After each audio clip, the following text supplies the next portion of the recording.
Hello, this is Dr. Linda Martinez-Louis. I want to speak with you today about getting to know your shadow. The shadow is that part of us with which most of us are unfamiliar. But it's very important to understand this unconscious part of the self. I'm going to be quoting from my current book called Recovering and Healing After the Narcissist, about how we can integrate different parts of our personality as a part of individuating out from the family of origin and as we recover and heal after the narcissist. So getting to know your shadow, what is involved? Quote, the psychoanalyst Carl Gustav Jung introduced the archetype of the shadow, that part of the psyche that is largely unconscious and dispossessed. Jung observes, the shadow personifies everything that the subject, meaning that person, refuses to acknowledge about himself and represents a tight passage, a narrow door whose painful constriction no one is spared who gets down to the deep well. Close quote. Those who have no conscious acquaintance with their shadow project forgotten, forbidden, and disowned parts of themselves onto others in destructive ways. The shadow not only contains the painful, sad, difficult elements of the psyche. Within the shadow are powerful, vibrant images of beauty, humor, and truth. The shadow accesses precognitive messages, personal warnings, and flashes of brilliance that come forth fully formed. Your shadow is as much a part of you as your breath, as your profile, as your DNA. Without conscious acquaintance with our shadow, we are incomplete human beings.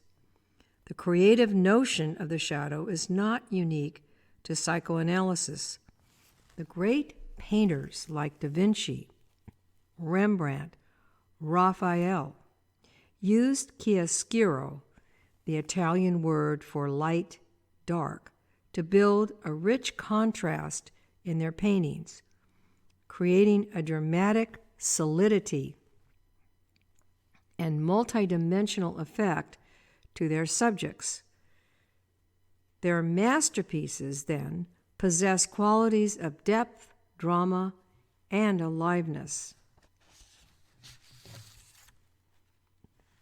Like the chiaroscuro that drew us into the paintings of these great masters, the interplay between light and dark is a humanizing force. Although we are not aware of it, we are confronted with light and dark in the psyche all of our lives. Most individuals have no conscious direct knowledge of their shadow.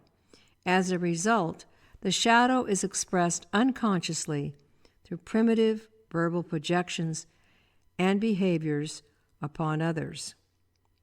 Your light deep inside of you cannot shine fully until your shadow is an integrated part of your essential self.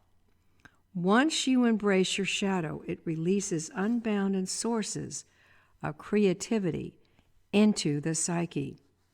We are made of light and dark, like every living entity. Integrate your shadow, learn its language, welcome its messages, and be thankful you have found one another. The integrated shadow adds a lively juiciness to the individual personality. There is a marked difference between this person and those who have their shadows tightly hidden in the unconscious.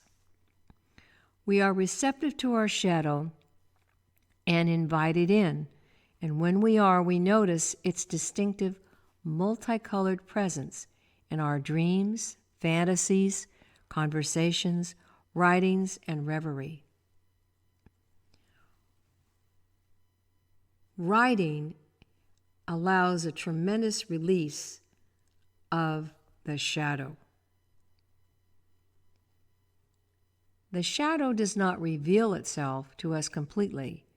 Many of its workings remain a mystery. As we become receptive and open to our shadow, we receive unexpected gifts in the form of creative inspirations, aesthetic visions, and wisdom about our true nature. Another way to work with your shadow is listening to music on a deep level, letting it come right into you. As you do this, you become very, very present to what is happening. When kept out of conscious awareness, the shadow can overtake the personality. Like the shadow of the moon in midday eclipses the sun, everything can become dark.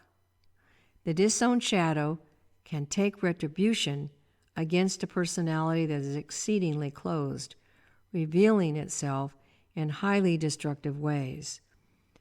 Those who have no conscious acquaintance with their shadow can project psychologically disavowed parts of themselves onto others. The shadow elements that control an individual's personality are quite poisonous, and that affects those closest to them: spouses, ex-spouses, children, siblings, etc. This is the case with many narcissistic personalities. Obstructing the shadow also leads to a lack of precious spontaneity, a dampening of emotional expression, and the incapacity to be fully present. People constrained by fanatical beliefs are chained to their unconscious shadow, like an albatross that pulls them down. One way or another, the shadow seeps out, rushing from its hiding place and flooding many aspects of the personality. The individual who is this tightly wound can lose control over the unconscious and can seriously disrupt his or her own life and those of the lives of others around them. Incorporating the shadow into the conscious personality and welcoming the richness of this unconscious archetype plays a major role in individuation and the unfolding of the true self. The shadow is a conundrum. We can visualize contacting our shadow as a series of dance moves. When we learn to dance, first we concentrate on each step and body position, and foot and leg and arm position. We practice these sequences many times. Gradually, with a lot of consistent work, the routine feels natural. At some point, the steps, rhythm, and body movements become synchronized. One of the most accessible ways to dance with your shadow is through your daily writing practice. As you become familiar with spontaneous writing, you find yourself moving with the tide, the words coming in torrents, pouring through your mind and imagination. You will be surprised at the endless images and scenes presented to you by your shadow. You think, how is this possible? This is not me. Gradually, you recognize and accept that you are filled with rich material that has remained unfamiliar until now. The pure brilliance and imaginative power of the shadow cannot be overestimated. All great art, painting, sculpture, dramas, comedies, dance, literature, etc., embraces elements of the shadow that burst with freshness, eloquence, spontaneity, and mystery. Dreams are filled with newly born shadow images. In dreams, we experience what is impossible in waking life.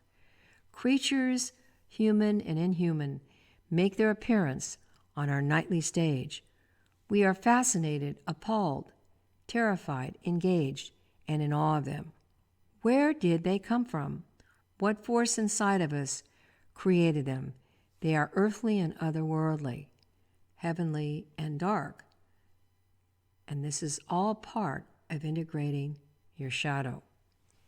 You can be anyone or anything when working with your shadow. You play every role: low down, highborn, queen, king, athlete, dancer, saint, survivor, victim, soldier, ninja, painter, prehistoric man. You wander with the snow leopards of the Himalayas.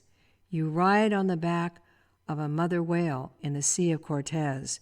You raise your head to the chilling winds and howl with the Siberian wolves.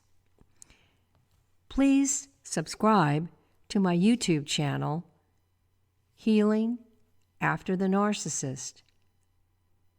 I enjoy doing these podcasts with you very, very much. I look forward to meeting with you soon again.